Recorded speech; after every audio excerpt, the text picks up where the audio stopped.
Sentence বাক্য। আজ আমরা শিখব সেন্টেন্স কাকে বলে, কত প্রকার, কি কি। তার আগে তোমাদের কিছু বিষয় জানা দরকার।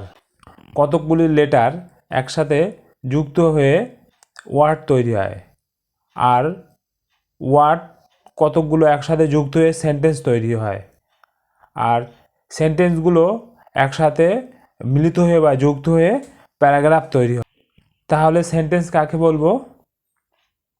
দুই বা ততোধিক শব্দ সমষ্টি একত্রে মিলিত হয়ে বক্তার মনে ভাব সম্পূর্ণরূপে প্রকাশ করলে তাকে আমরা সেন্টেন্স বা বাক্য বলবো। অন্যথায় কিছু শব্দ সমষ্টি একত্রে মিলিত হয়ে তুমি কাউকে কিছু বলছো বা জিজ্ঞাসা করছো, সে যদি সেই ব্যক্তির কাছে ব্যাপারটা স্পষ্ট হলে সেটা সেন্টেন্স বা বাক্য বলবো আমরা। এসো এক্সাম্পলের মাধ্যমে বুঝে নিই সহজ করে। মনে করো তোমাকে বলছি, তুমি চা খাবে? আমার মনের প্রশ্ন তোমাকে জিজ্ঞাসা করছি, এটি একটি সেন্টেন্স। এইবার আমি উত্তর দিচ্ছি বা আমি বলছি না। আমি এক কথায় মনের ভাব প্রকাশ করেছি যে আমি খাবো না। তোমার প্রশ্ন স্পষ্ট ছিল, আমারও উত্তর। তোমার প্রশ্ন স্পষ্ট ছিল আমার কাছে, আর আমার উত্তর তোমার কাছে স্পষ্ট। তুমি যদি একটি শব্দের মাধ্যমে কাউকে বোঝাতে পারো তাকে সেন্টেন্স বলা যাবে। এক্সাম্পল, উদাহরণ দেখে নাও। ইউ উইল ড্রিঙ্ক টি আর আই অ্যাম ওয়াচিং ভিডিও। যে এই দুটি সেন্টেন্সে ইউ উইল ড্রিঙ্ক টি এবং আই অ্যাম ওয়াচিং ভিডিও, এই দুটি বাক্য দেখো কতকগুলি ওয়ার্ড বা শব্দ পাশাপাশি বসে অর্থপূর্ণভাবে মনের ভাব প্রকাশ করেছে, বা বাক্য দুটিতে কি বলতে চাইছে আমাদের কাছে পরিষ্কার, তাই না? কিন্তু পরে বাক্য দুটো দেখো, ইউটি আই ভিডিও, এই দুটিতে শব্দগুলি শুধু পাশাপাশি বসেছে, কিন্তু কোনো মনের ভাব প্রকাশ বা বাক্যে কোনো অর্থপূর্ণ না বা মনে কোনো মানে নেই। ইউটি আই ইউ, এই দুটি বাক্যে মনের ভাব প্রকাশ করছে না। আবার এই দুটি বাক্যে দেখো মানে বা মনের ভাব প্রকাশ করছে। তুমি চা খাবে? আমি ভিডিও দেখছি। তোমার কাছে পরিষ্কার যে তুমি চা খাবে আর ভিডিও তুমি দেখছো। তোমার কাছে পরিষ্কার সেন্টেন্স দুটি কি বলতে চেয়েছে, তাহলে সেন্টেন্স কাকে বলে বুঝতে পারলে? অর্থ বা কাজ অনুসারে সেন্টেন্সকে আমরা 5 ভাগে ভাগ করি। 1 assertive sentence, 2 imperative sentence, 3 interrogative sentence, 4 objective sentence, 5 exclamatory sentence. তাহলে এসো একে একে এই সেন্টেন্সগুলো দেখে নেওয়া যাক। প্রথম অ্যাসার্টিভ সেন্টেন্স, বিবৃতিমূলক বা বর্ণনামূলক। অ্যাসার্টিভ সেন্টেন্স কাকে বলবো বা কাকে বলে? যে সেন্টেন্স এ কোনো ঘটনা, অবস্থা বা বিষয় বস্তু বর্ণনা দেওয়া হয় তাকে অ্যাসার্টিভ সেন্টেন্স বলে। অর্থাৎ সাধারণভাবে আমরা যে কথাবার্তা বলি সেগুলো অ্যাসার্টিভ সেন্টেন্সের মধ্যে আসে। এক্সাম্পল দেখো, Gandhiji was a great leader. Gandhiji মহান নেতা ছিলেন। এই বাক্যে গান্ধীজি মহান নেতা ছিলেন এর মাধ্যমে কিছু স্টেটমেন্ট বা বিবৃতি দেওয়া বা প্রকাশ করা হচ্ছে যে Gandhiji was a great leader. Next উদাহরণ দেখো, he takes a glass of milk daily. সে প্রতিদিন 1 গ্লাস দুধ খায়।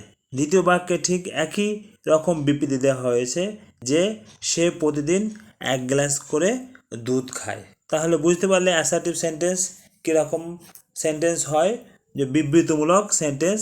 অ্যাসার্টিভ সেন্টেন্সের গঠন কীরকম হবে? সাবজেক্ট, তারপর ভার্ব প্লাস অবজেক্ট। সাধারণত এই রকমই হয়। তো এর পরে যদি তুমি বাড়াতে চাও তাহলে তুমি অ্যাডজেটিভ, অ্যাডভার্ব, কমপ্লিমেন্ট দিয়ে তুমি বাড়াতে পারো। দ্বিতীয়ত ইম্পারেটিভ সেন্টেন্স, অনুজ্ঞাসূচক বা আবেগসূচক বাক্য। ইম্পারেটিভ সেন্টেন্স কাকে বলবো আমরা? যে সেন্টেন্সে দ্বারা আদেশ, উপদেশ বা অনুরোধ বোঝায় তাকে ইম্পারেটিভ সেন্টেন্স বলি। আর এই সেন্টেন্সগুলিতে সাধারণত সাবজেক্ট উজ্জ্ব থাকে, তাই বাক্যে প্রথমে ভাব দিয়ে শুরু হয় আর একটা জিনিস আদেশ না হয়ে অনুরোধ হলে প্লিজ শব্দটি বসাতে হয়।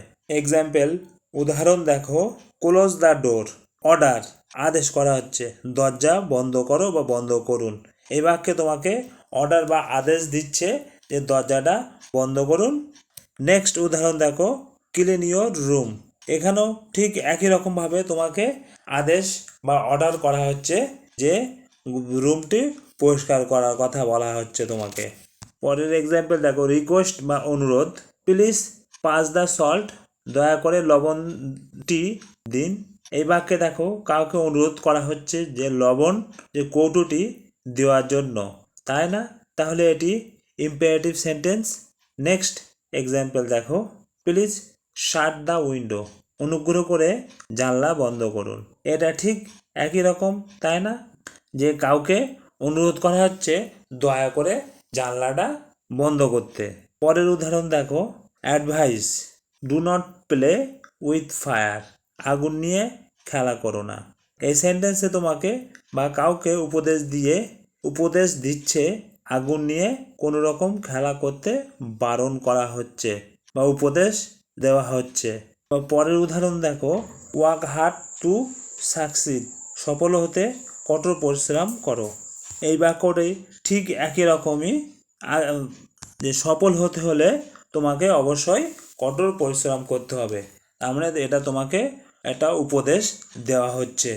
3 নম্বর, ইন্টারোগেটিভ সেন্টেন্স, প্রশ্নসূচক বাক্য। ইন্টারোগেটিভ সেন্টেন্স কাকে বলবো আমরা? যে সেন্টেন্সের দ্বারা বা মাধ্যমে কাউকে কিছু জিজ্ঞেস বা প্রশ্ন করা হয় তাকে ইন্টারোগেটিভ সেন্টেন্স বলি বা বলবো আমরা। ইন্টারোগেটিভ সেন্টেন্সে প্রথমে অক্সিলারি ভার্ব দিয়ে শুরু হবে বা মডাল অক্সিলারি দিয়ে শুরু হবে বা ডব্লিউএইচ ওয়ার্ড থাকলে আগে বসবে, সবার শেষে কোশ্চেন মার্ক অবশ্যই বসবে। অক্সিলারি ভার্ব হলো be verb, have verb, do verb. এর মধ্যে যে ভার্বগুলি আসে তোমরা নিশ্চয়ই জানো। মডাল অক্সিলারি ঠিক একই রকম আসবে। আর ডব্লিউএইচ ফ্যামিলি হলো হাউ, হোয়ার, হোয়েন, হট, এগুলো প্রথমে বসবে, তারপর কোশ্চেন মার্ক হবে। এগুলো বুঝলে তাহলে উদাহরণ দেখো, have you read the book, তুমি কি বই পড়েছো? Have you read the book, তুমি কি বইটি পড়েছো? এই বাক্যে হ্যাভ দিয়ে শুরু হয়েছে এবং শেষে কোশ্চেন মার্ক আছে, তাই এটি ইন্টারোগেটিভ সেন্টেন্স বলি আমরা।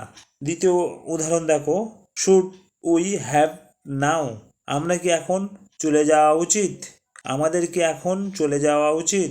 এখানে দেখো মডাল অক্সিলারি দিয়ে শুরু হয়ে এটা ইন্টারোগেটিভ সেন্টেন্স তৈরি হয়েছে। শেষে দেখো কোশ্চেন মার্ক আছে। পরের উদাহরণ দেখো, যে হু আর ইউ, তুমি বা তোমরা কে? এই সেন্টেন্স দেখো ডব্লিউএইচ ওয়ার্ড বা হু দিয়ে শুরু হয়ে প্রশ্ন জিজ্ঞাসা করছে, তাই এটা interrogative sentence.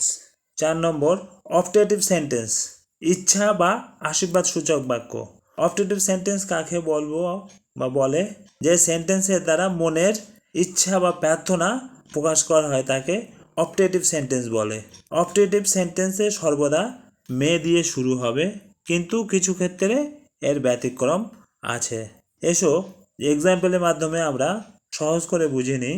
May our team win, আমাদের দল জয়ী হোক। এই বাক্যে দেখো কারো ইচ্ছার কথা প্রকাশ করছে যে আমাদের দল জয়ী হোক। নেক্সট এক্সাম্পল দেখো, may God bless you, may God bless you, ঈশ্বর তোমার মঙ্গল করুন। প্রার্থনা, আবার এই বাক্যে কারোর মঙ্গল কামনা বা প্রার্থনার কথা বলা হচ্ছে।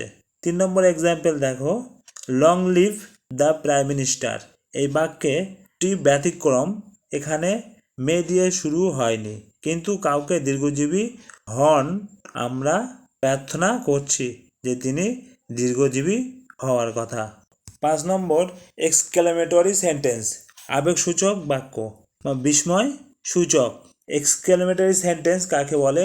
যে সেন্টেন্সে দ্বারা দুঃখ, আনন্দ, বিস্ময় প্রভৃতি আবেগ বোঝায় তাকে এক্সক্লেমেটরি সেন্টেন্স বলবো।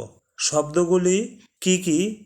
হুররা, alas, bravo, ah, hot, how, এই শব্দগুলি যখন আমরা মনের বিভিন্ন আকস্মিক হঠাৎ করে কোনো উদ্বেগজনিত দুঃখ বা আনন্দ বা যাই কিছু যখন প্রকাশ করি তখন এই শব্দগুলোর দ্বারা আমরা প্রকাশ করে থাকি।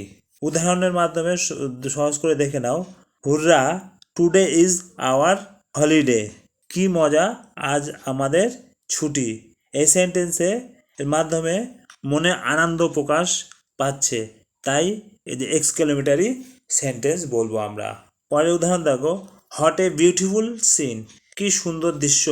এই বাক্যের মাধ্যমে তুমি একটা সুন্দর দৃশ্য দেখেছো বা সেটা বর্ণনা করছো বা তুমি সেই দৃশ্যটা দেখে বিস্মিত হয়ে গেছো, তা সেটাই বলা হচ্ছে। নেক্সট এক্সাম্পল দেখো যে I am going to miss this place, আমি এই জায়গাটা মিস করব। তুমি দুঃখ প্রকাশ করছো, যে এই সেন্টেন্সের মাধ্যমে তোমার মনের দুঃখ যে প্রকাশ করছো তার জন্য এক্সক্লেমেটরি সেন্টেন্স। আর এক্সক্লেমেটরি সেন্টেন্সে সবসময় একটা লম্বা দাড়ি, তার নিচে বিন্দু অবশ্যই দিতে হয় বা বসাতে হয়। যদি ভিডিওটা ভালো লাগে তাহলে অবশ্যই লাইক, শেয়ার অ্যান্ড কমেন্ট করো।